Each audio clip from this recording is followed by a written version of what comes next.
रहो तो गड्डी भी सड़ जाएगी और आप भी सड़ जाओगे, है ना। तो ये जो ट्रिप्स हमने बनाए थे इसलिए बनाए कि आपको एहसास हो कि आप ये काम क्यों कर रहे हो, ना कि सिर्फ दौलत पाने के लिए कर रहे हो। क्या कमाया आपने? टोपाज रेंज में 3.5-4 लाख रुपए कमाए। अगर कोई रूबी स्टार बन के आया होगा तो 6-7 लाख कमाए होंगे। कोई सफायर रैंक का आया होगा तो कमा लिए होंगे उसने 18 लाख 19 लाख, आया ना। लेकिन 18-19 लाख तो पहले भी आपने कमाए थे, 3-4 लाख तो पहले भी कमाए थे, 6-7 लाख तो पहले भी कमाए थे, पर ऐसी जिंदगी नहीं जीती, है ना।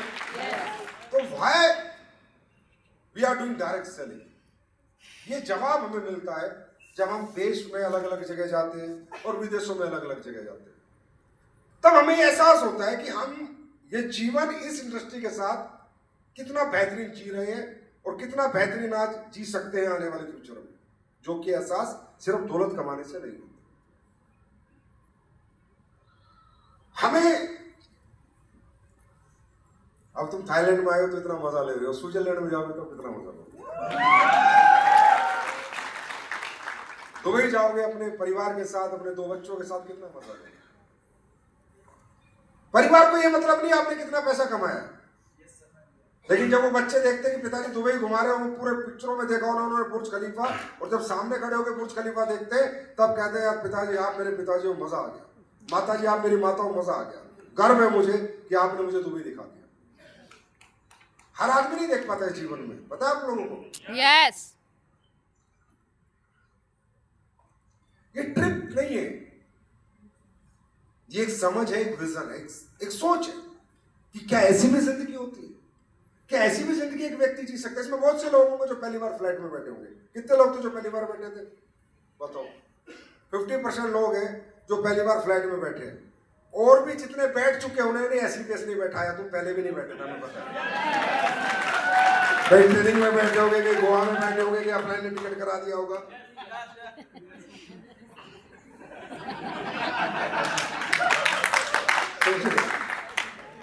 कितनी छोटी सी बात है, 10-12-15 हजार का टिकट होता है, लेकिन कितनी बड़ी बात है कि हम लोग उस तरफ जाते ही नहीं थे, हमारे सपने ही नहीं थे, सोच नहीं थी कि ये चीजें हमारे लिए भी बनी है। एक फंक्शन में मैंने बताया था कि गरीबी और अमीरी का जो डिफरेंस है ना, ये 100 साल का गैप है।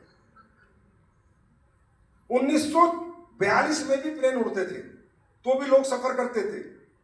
1942 में अगर हमारे दादा परदादा 1942 में जन्मे हैं, वो दुनिया से चले गए लेकिन प्लेन में नहीं बैठ पाए, तो समझो कितना लंबा गैप है। अमीरी और गरीबी के बीच में कितना लंबा गैप है। 1960 में भी जब फिल्में बनती थी, जो स्विट्जरलैंड में शूटिंग होती थी, ये सारे फिल्म स्टार स्विट्जरलैंड जाते थे, हाँ है ना। 60 से 2025 है, अगर हमारे घर में कोई 65 साल का है और उसने प्लेन नहीं देखा, तो सोचो गरीबी अमीरी का डिफरेंस कितने सालों का है। आपको लगता है ये जो डिफरेंस है, मेरा 6 महीने में कम क्यों नहीं हुआ, 8 महीने में कम क्यों नहीं हुआ, मैंने साल भर में करोड़पति क्यों नहीं बना, मैं 2 साल हो गए, मुझे 4 साल हो गए, मुझे 5 साल हो गए। भाई मिटाने क्या जा रहे हो? तो सोचो 70 और 100 साल का गरीबी और अमीरी का जो बीच का सफर है, 70 से 100 साल का जो गैप है, उसको मिटाने जा रहे हो। 5-7 साल तो लगेंगे ही लगेंगे।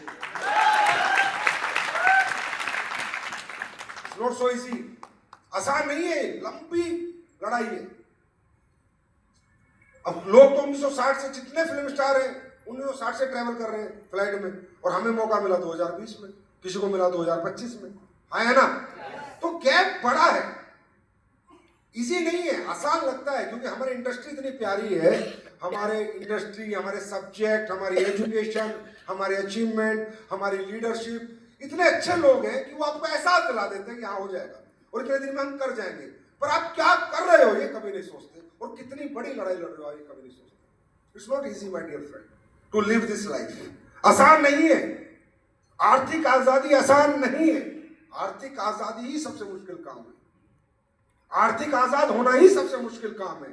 इस पृथ्वी का सबसे मुश्किल काम आप कर रहे हो कि आप अपने आप को आर्थिक रूप से आजाद करने जा रहे हो, कि यार पैसे की टेंशन नहीं होगी। राइट और नो? यस और नो? तो आप यहां से क्या लेके जाओगे मुझे पता नहीं। कितना यहाँ समझे एंजॉयमेंट लेके जाओगे, फ्लाइट का मजा लेके जाओगे, था यहाँ का मजा लेके जाओगे, मुझे नहीं पता। पर मुझे एक ही बात पता है, आज मेरे मतलब लीडरशिप भी मेरे से कहती है सर इतने ट्रिप मत दो सर इतने ट्रिप हो गए, बहुत मुश्किल हो जाता बिजनेस करना। बात उनकी भी गलत नहीं है। सर कभी दुबई जा रहे हैं, कभी थाईलैंड जा रहे हैं, अभी शिमला से आए थे, अभी यहाँ गए थे, अभी वहां जाएंगे।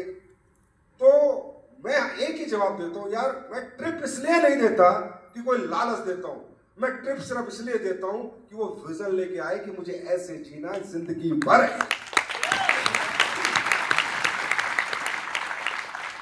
समझ में आ रही? मुझे आज तक जिसने मुझे बिजनेस सिखाया या जो मुझे इस बिजनेस में लेके आया या जो मेरे अपलाइन थे, भाई साहब उन्होंने मेरी ट्रेनिंग करी नहीं करी, मेरा सपोर्ट किया नहीं किया, मेरा सेमिनार किया नहीं किया, मुझे कोई आर्थिक मदद करी नहीं करी, मुझे लैग की मदद करी नहीं करी, पर मैं उन्हें आज भी भगवान के रूप में ही पूछता हूं। इसका कारण है, बड़ा कारण है।